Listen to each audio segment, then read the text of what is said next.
Hi, my name is Jim. I'm 17 years old, and I will tell you a story about my mother and how she nearly died on a sunny spring day because of my father.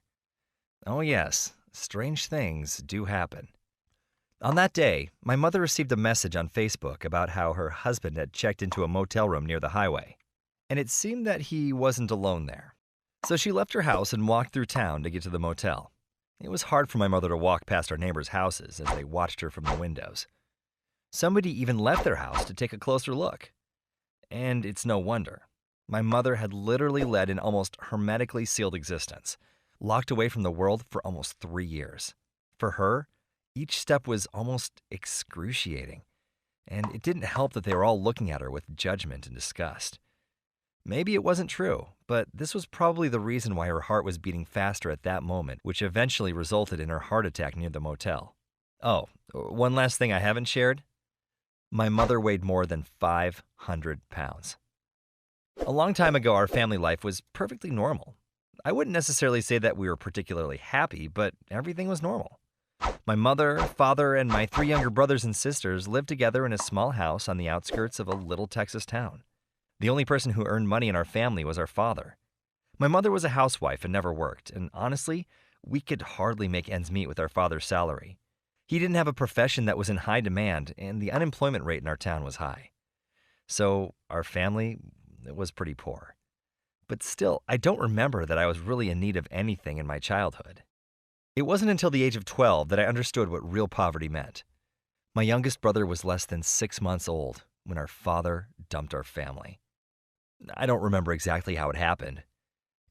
Sometimes our brains just black out some of the awful episodes in our minds. I think that's what happened in this case.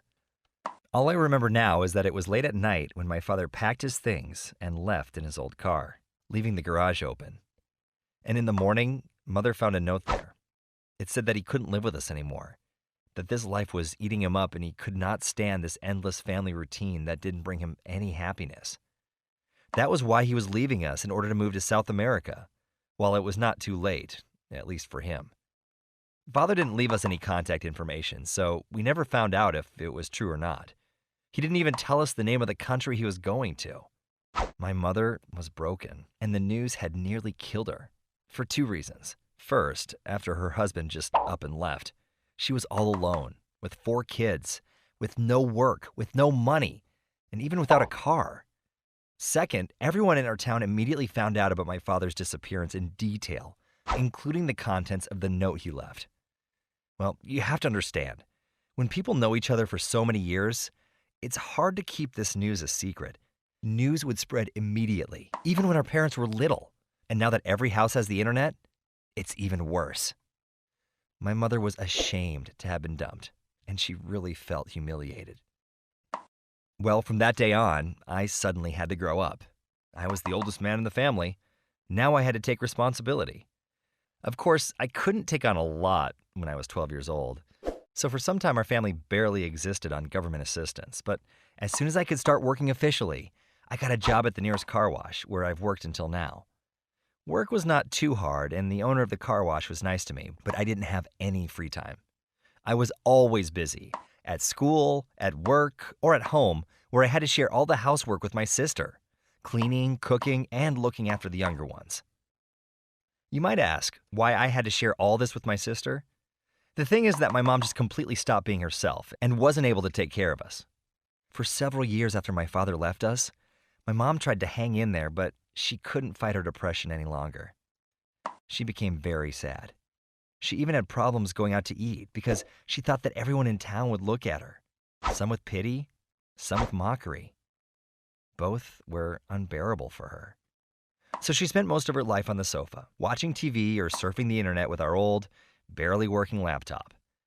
And also, my mother ate very, very much.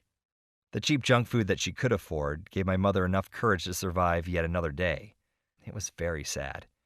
And then she started to rapidly gain weight, up to the point that she had difficulty moving around the house. Honestly, it was disgusting. I was glad that she didn't leave home anymore, so nobody would see her like this. So when my mother received a message from her neighbor who saw my father near a motel with a girl, she couldn't just ignore it. It was beyond her control. If she still wanted anything in this world, it was to look into the eyes of the man who ruined her life. So she still left the house. It was only then that she realized how her neighbors perceived her and how much she had changed. Because of her depression, she didn't really have a firm grip on living in reality, and even her poor physical condition didn't help her realize how fat she had become. Now, she began to see it. Somehow she managed to walk to the motel. One of my friends worked there, so he called me and told me to come over ASAP. So I ran there as fast as I could, without even changing out of my work clothes, but I was still too late. She barely got through asking the person working at the motel about my father when she pressed her arm to her chest and fell to the ground.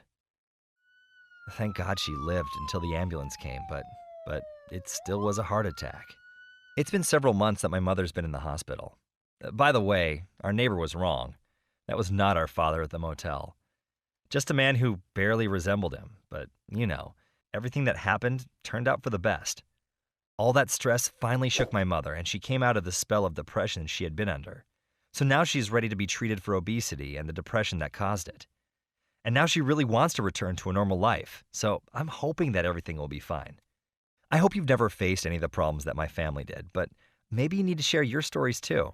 Send them to the email address stated, and do not forget to take care of your mom.